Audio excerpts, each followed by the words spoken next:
All right, the guys that won't practice today are Wanye and Juwan.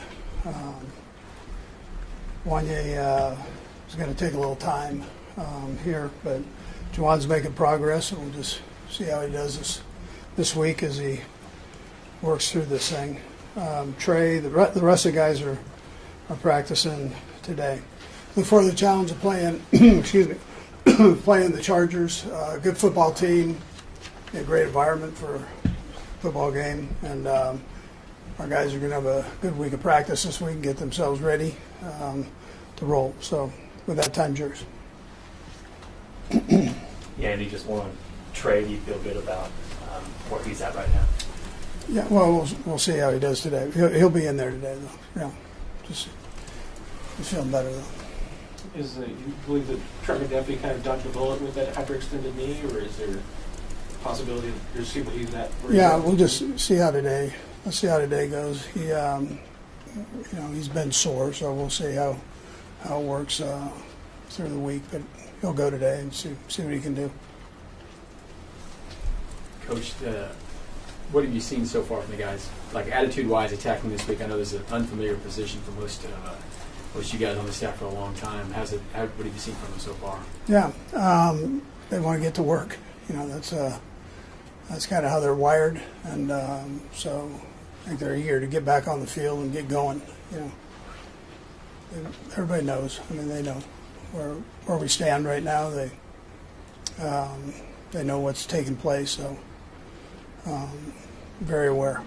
But they also like to work. So I'll get back to it.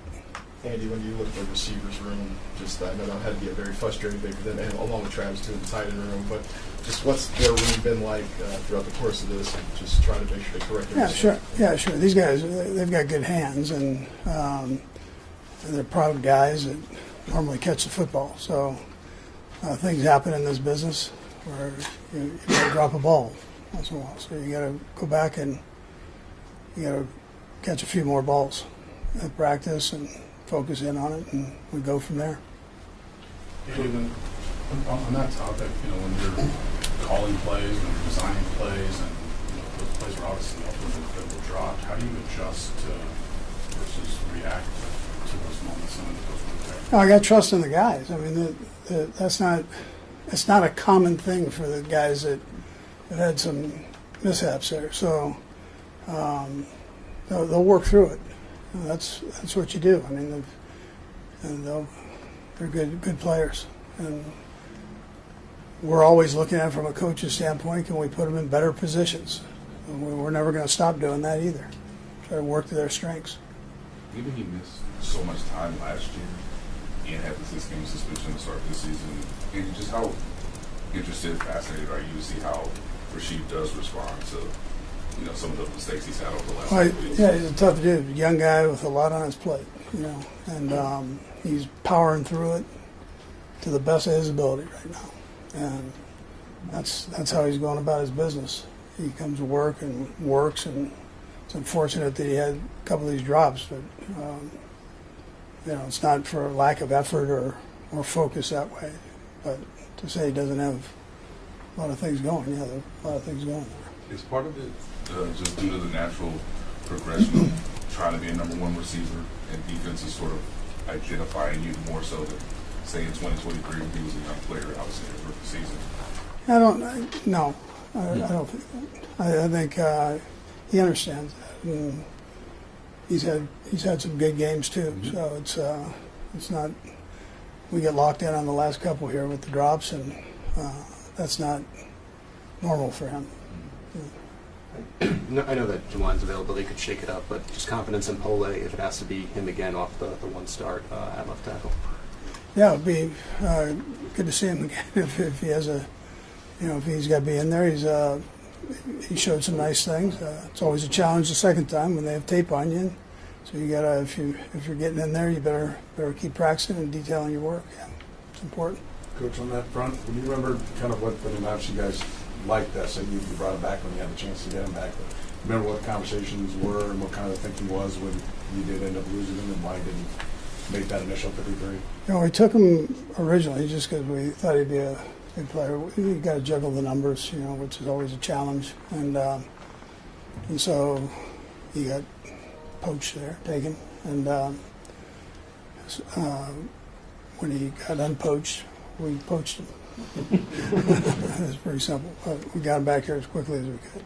And you may have had a chance to watch the Chargers live on Monday night. What have you seen from them this year and recently? Yeah, good football team, all the way around, offensively, defensively. They've been banged up a little bit up front, but they've worked through it. Tough quarterback, playing aggressive football, and they're well coached. Defensively, they're one of the top defense. I know I say this every week, but we've been playing some good defenses. They're one of the top defenses, and a few of those categories there, man, that are important. And so it's a nice challenge. Coach, there's different formulas out about how you guys can get into the playoffs. Do you look at any of that stuff? No. Just I know you need to win games. What you have to do. So focus straight ahead. On that. I've been here before, and you bear down and you go. Try to keep all that stuff. Brett Beach, he can deal with all that. He likes all that. Coach, what have you seen this week from Patrick, like leadership-wise? Since it's unfamiliar for him as well to be in this spot. He's great. I mean, he's coming to work and he keeps his head up at all times and understands he's in a leadership position. He's a good leader. So nothing you can do but try to get better. That's if you're hanging your head, you're not getting any better. Surely not making anybody, including the whole team, you're not making them better. So. Jesse? Anything, just big picture, can you evaluate where you guys are offensively right now? Just where you feel you guys are. And we've been up and down, so we need more consistency. And that's what we're striving to get here. We've had some great days, great plays, but you have to do it for 4 quarters in this business. And so we've got to be more consistent. Nate? You guys signed Damian Pierce a couple weeks ago. Just what would you like to see this week of practice and the potential that maybe he could be available for Sunday's game? Yeah, so I think he's still getting acclimated to everything here. Travis Kelce's frustration echoed through the New Heights podcast as he addressed another devastating loss for the Kansas City Chiefs. The weight of a crumbling season hung heavy in his words, reflecting a team watching their championship dreams dissolve week by week. With playoff hopes diminishing and retirement speculation intensifying, the urgency in his voice captured everything at stake for this storied franchise. Hall of Famer Chris Carter weighed in on Kelce's future during the Fully Loaded podcast, answering without hesitation when asked if the tight end might walk away after this season.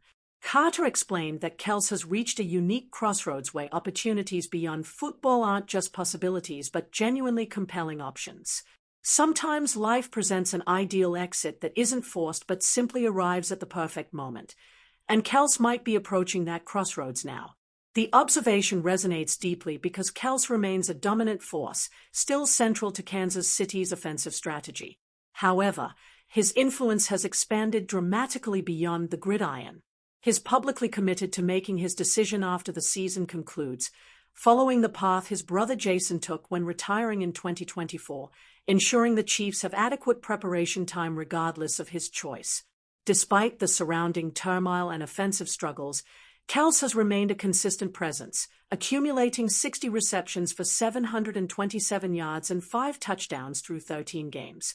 These numbers demonstrate his continued excellence and irreplaceable value to the team. The uncertainty weighs particularly hard on Patrick Mahomes, who has depended on Kelce throughout his entire professional career. Through injuries, roster changes, and mounting pressure, their connection has remained constant. Following a heartbreaking defeat in Houston, Mahomes reflected on their partnership, acknowledging that each season together feels increasingly precious with no guarantees about the future. This campaign has challenged their relationship unlike any before, as Kansas City operates without any room for mistakes while battling to maintain playoff contention. Most analysts currently place their postseason chances below 15%, a dramatic decline for a franchise accustomed to dominating the AFC. For the first time in years, their destiny rests in other teams' hands. Yet Mahomes insists Kelce will dedicate everything to the remaining games, fighting desperately to preserve hope for one final championship pursuit, regardless of how unlikely success appears. He emphasized that while Kelce can choose any path after the season ends, complete commitment for these remaining weeks is guaranteed. If you're following this unfolding drama, make sure to subscribe for continued coverage. Kelce's podcast appearance was remarkably candid, filled with uncensored frustration as he criticized the team's poor execution and watched opportunities evaporate. He directed his anger toward mental errors, concentration lapses, and recurring mistakes that have plagued Kansas City throughout the year. His brutal honesty resonated with supporters who have witnessed this dynasty teetering precariously, uncertain whether this signals an ending or merely another obstacle to conquer. Beyond football, Kelce's public profile has reached unprecedented heights through expanding media ventures, endorsement deals, and high-profile personal relationships, fueling speculation about thriving in retirement. Nevertheless, he's emphasized his dedication to football until this campaign concludes. Despite ongoing struggles, Kelce continues leading in the locker room, encouraging teammates to ignore external distractions and concentrate on immediate responsibilities. The retirement possibility looms over every moment, causing fans and teammates to treasure each reception and appearance. With limited games remaining, Kansas City clings desperately to postseason aspirations, making Kelce's contribution more critical than ever. As speculation intensifies and pressure mounts, this season's narrative remains unfinished, with attention focused squarely on one of professional football's most compelling figures. To follow every development in this captivating story, hit subscribe now.